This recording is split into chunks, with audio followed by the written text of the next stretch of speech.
Hello everyone. Exercise 10.4 का question number 1 start करते हैं। So let's start. क्वेश्चन है two circles of radii 5 centimetre and 3 centimetre intersect at 2 points and the distance between their centres is 4 centimetre, then find the length of common कोड। तो यहाँ पे मैंने एक rough figure बनाई है। आपने स्टार्ट कहाँ से करना है इसको? आपने एक लाइन सेगमेंट लेना है 4 सेंटीमीटर। इसके वन एंड से आप 5 सेंटीमीटर का एक सर्कल ड्रॉ कीजिए और इसके जो दूसरे एंड से है वहाँ पे 3 सेंटीमीटर का एक सर्कल ड्रॉ कीजिए। तो आपका फिगर जो है एग्जैक्ट इसी टाइप की बनेगी, ठीक है। तो आप डिस्टेंस कितना है? 4 सेंटीमीटर है, ओके। जो फर्स्ट कोड है, जो फर्स्ट सर्कल है, उस सर्कल का रेडियस कितना दिया है? 5 सेंटीमीटर। सेकेंड सर्कल का रेडियस 3 सेंटीमीटर हो गया है, ठीक है। आपको फिगर समझ में आ गई होगी। क्वेश्चन स्टार्ट करते हैं। देखिए यहाँ पे 3, 4, 5 पाइथागोरन ट्रिपलेट मुझे नज़र में आ रहा है। तो ओ ए ले लीजिए। इन ट्राइंगल ओ ए पी, देखिए ओ ए की वैल्यू कितनी है? 5 सेंटीमीटर। आप इसका स्क्वायर कीजिए, ओ ए स्क्वायर कीजिए तो आपके पास आया 25। ओके, ए पी स्क्वायर कीजिए, ए पी की वैल्यू है 4, then 4 square is 16 and last is O P. O P square कीजिए विच इज़ 3 स्क्वायर, इसकी वैल्यू है 9 हो जाएगी, ठीक है। तो आप यहाँ से देखिए इन दो साइड्स को जब हम ऐड कर देंगे, इनके स्क्वायर को ऐड करेंगे तो 25 मिल रहा है। और यही पाइथागोरन ट्रिपलन है कि किन्हीं दो के सम का स्क्वायर जो तीसरे के सम के स्क्वायर के इक्वल आएगा। तो यहाँ पे पाइथागोरस की थ्योरम जो है अप्लाई हो रही है। Let's H square is equal to P square plus B square. So hypotenuse के सामने जो है लाइन है, यानी हाइपोटेनियस के सामने जो लेंथ है वो हमारी परपेंडिकुलर और उस पे बन रहा है 90 डिग्री। तो 90 डिग्री एट पी है यहाँ पे। तो 5 square is equal to perpendicular which is 3 square and base which is 4 square. तो ये पाइथागोरन ट्रिपलन के अकॉर्डिंग हो गया। तो पाइथागोरस थ्योरम यहाँ पे अप्लाई हो रही है। सो हम यहाँ पे कह सकते हैं triangle A O P is a right triangle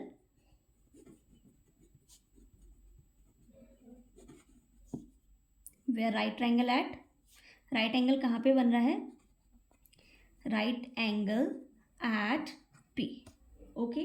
देखिए एक थ्योरम है 10.3 हमने अभी की थी कि अगर सेंटर से परपेंडिकुलर ड्रॉ किया जाए किसी भी कोड पे तो वो क्या करती है? वो एक कोड को बाइसेक्ट कर देती है, दो इक्वल पार्ट्स में डिवाइड कर देती है। तो देखिए ओ ए से जो है पी पे परपेंडिकुलर ड्रॉन हो रहा है और ये क्या कर रहा है? कॉमन कोड को दो इक्वल पार्ट्स में डिवाइड कर रहा है।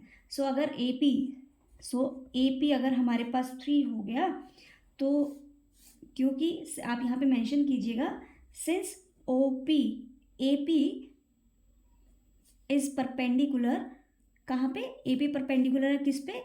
ओ बी पर। देयरफॉर आप यहाँ पे थ्योरम ज़रूर मेंशन कीजिएगा कि perpendicular drawn from centre of a circle to a कोड क्या करता है? बाइसेक्ट करता है, बाइसेक्ट द कोड। तो यहाँ से हमारे पास क्या वैल्यू आ गई है? अगर ए पी, सॉरी यहाँ पे था ओ पी, अगर ओ पी हमारे पास 3 आ गया तो ओ बी की वैल्यू कितनी हो जाएगी? ट्वाइस ऑफ 3, यानी कितनी हो गई? 6 वैल्यू हो जाएगी ओ बी की। तो आई होप आपको ये क्वेश्चन क्लियर है। चलिए क्वेश्चन सेकंड करते हैं इसका। सो let's start question number 2। Question number 2 कह रहा है कि equal, so let's start question number 2। Equal chords AB and CD intersect at P. Then prove that AP is equal to PD and second PB is equal to PC. Two equal chords A B and C D, एक circle है, उस circle में दो codes दिए हैं जो कि equal हैं, A P and C D. These are two equal chords which are intersecting at point P. P is the common point, intersecting point, okay. तो हमें प्रूव क्या करना है कि ए पी जो है पी डी के इक्वल है, मतलब इस कोड को जो इंटरसेक्ट करके दो पार्ट्स बन गए हैं, तो इसका जो बिगर पार्ट है ये दूसरे कोड के बिगर पार्ट के इक्वल है। It means A P is equal to P D है and the smaller part P C is equal to P B है। This is what we have to prove. Okay, so question start करते हैं। यहाँ पे हमें थोड़ा सा construction करना पड़ेगा।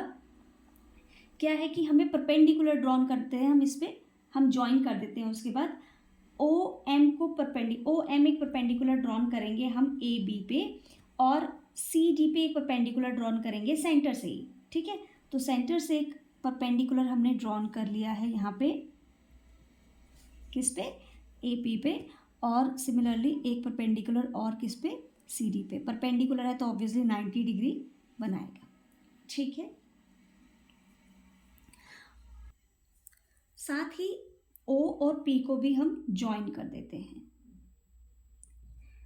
तो यहाँ पे भी एक ट्राइंगल बन गई है, दो ट्राइंगल्स आपके पास यहाँ पे भी बन गए। इनको नाम दीजिए यहाँ पे ओ एम और ये है ओ एन। ओके, तो सबसे पहले हमें इसमें गिवन और जो हमें पार्ट प्रूव करना है वो लिख देते हैं, और उसके बाद कंस्ट्रक्शन पार्ट। ठीक है, तो वो पार्ट लिख लेते हैं। प्रूव क्या करना है आपको ये, तो कंस्ट्रक्शन पार्ट में क्या मेंशन करेंगे आप, the draw perpendicular O M on किस पे, ए बी पे। सिमिलरली एक और परपेंडिकुलर किस पे, O N, perpendicular O N on C D पे। ठीक है, तो ये परपेंडिकुलर हमने ड्रॉ कर लिया। अब क्योंकि हमें पता है कि सेंटर से अगर किसी कोड पे परपेंडिकुलर ड्रॉ करते हैं तो वो हमेशा कोड को दो इक्वल पार्ट्स में डिवाइड कर देता है, यानी बाइसेक्ट करता है। इट मीन्स ए एम जो है एम बी के इक्वल हो जाएगा, एंड सिमिलरली सी एन जो है एन डी के इक्वल हो जाएगा। ठीक है, तो यहाँ से हमारे पास क्या आ गया कि ए एम जो है हाफ है किसका, ए बी का। यहाँ से भी हम क्या फाइंड आउट कर लेंगे कि सी एन जो है हाफ है किसका, सी डी का। आप इसमें रीज़न ज़रूर मेंशन कीजिएगा। क्या बताया आपको, since perpendicular drawn from the centre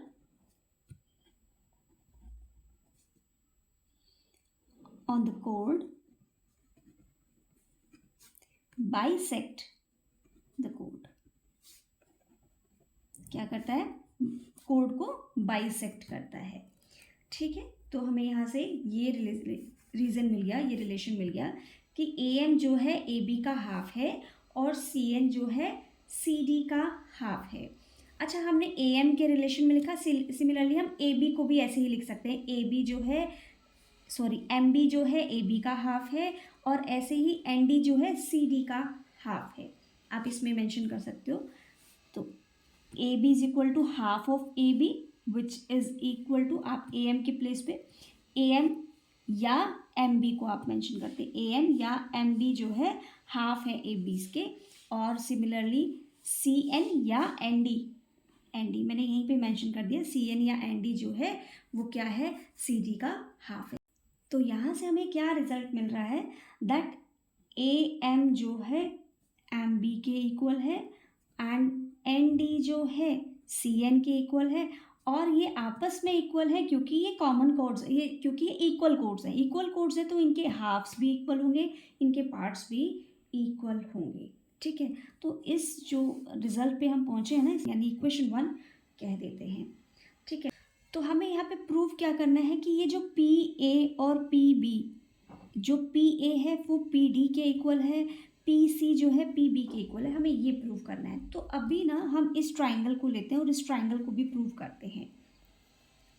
ठीक है, अब इस ट्राइंगल को ले लेते हैं। Triangle, in triangle O M P and triangle O N P, see angle M is equal to angle n. What is the reason? 90 degree. Both are of 90 degree. ठीक है, OP जो है, OP के equal reason क्या है, common side, ठीक है। सो जो रिमेनिंग पार्ट रह गया हमारा OM, OM और ON, OM is equal to ON, ये OM ON के इक्वल क्यों कहेंगे, अभी हमने एक थ्योरम क्या पढ़ी कि अगर परपेंडिकुलर ड्रॉन किया जाए, परपेंडिकुलर ड्रॉन किया जाए और इक्वल डिस्टेंस पे हो तो सर्कल से OM is equal to ON हो जाएगा। किस रिलेशन से, कि जो इक्वल कोड्स होती हैं वो इक्वी डिस्टेंस होती है सेंटर से, तो ये देखिए कोड्स तो इक्वल हैं, तो ये सेंटर से भी इक्वल डिस्टेंस पे, यानी OM जो है ON के इक्वल होगा। आप यहाँ पे रीजन मेंशन कीजिए कि equal chords are equidistance from the centre, equal chords are equidistance from the equal, तो आप यहाँ पे ये रीजन मेंशन कर दीजिएगा। तो अब यहाँ से क्या आया कि ट्राइंगल OMP जो है कॉन्ग्रुएंट आ गई ट्राइंगल ONP के, here triangle OMP is congruent to triangle ONP, congruent आ गई। तो बाय CP/CT हम इस पार्ट को भी कॉन्ग्रुएंट शो कर देंगे। So MP is equal to NP, what is the reason, CP/CT के जरिए जो MP है, जो ट्राइंगल का रिमेनिंग पार्ट है, वो CP/CT के जरिए प्रूव हो जाएगा कि इक्वल है, ठीक है। अब हमारा करना है that bigger part is equal to this bigger part, यानी AP जो है PD के इक्वल है। हमें हाफ पार्ट पता है कि AM जो है ND के इक्वल है, ओके। अब इस MP और PN को भी हमने इक्वल प्रूव कर दिया है कि ये दोनों पार्ट्स भी इक्वल हैं। तो फ्रॉम इक्वेशन 1 एंड 2 हम क्या करते हैं, इनको ऐड करके इक्वल शो कर देते हैं। सो फ्रॉम इक्वेशन 1 एंड 2, तो AM plus MP is equal to CN plus NP is equal to, sorry CND ले लेंगे हम इस पे, ND प्लस NP। तो क्या आ गया यहाँ से, AP is equal to PD, ठीक है। फर्स्ट पार्ट हमने प्रूव कर दिया, सो हेंस फर्स्ट पार्ट जो है प्रूव हो गया। सेकेंड पार्ट के लिए क्या करेंगे, सेकेंड पार्ट के लिए हम इसका इक्वल हाफ, सेकेंड हाफ लेंगे कि MP MB और CN वाला part. Now again from 1 and 2, MB जो है किसके इक्वल है, NC या CN के इक्वल है, MB जो है NC या CN के इक्वल है। अब इसमें से ये जो हमने पार्ट इक्वल प्रूव किए हैं कॉन्ग्रुएंस के थ्रू, MP जो PN के इक्वल है ये सब्ट्रैक्ट कर देते हैं। So MB minus MP is equal to CN minus NP।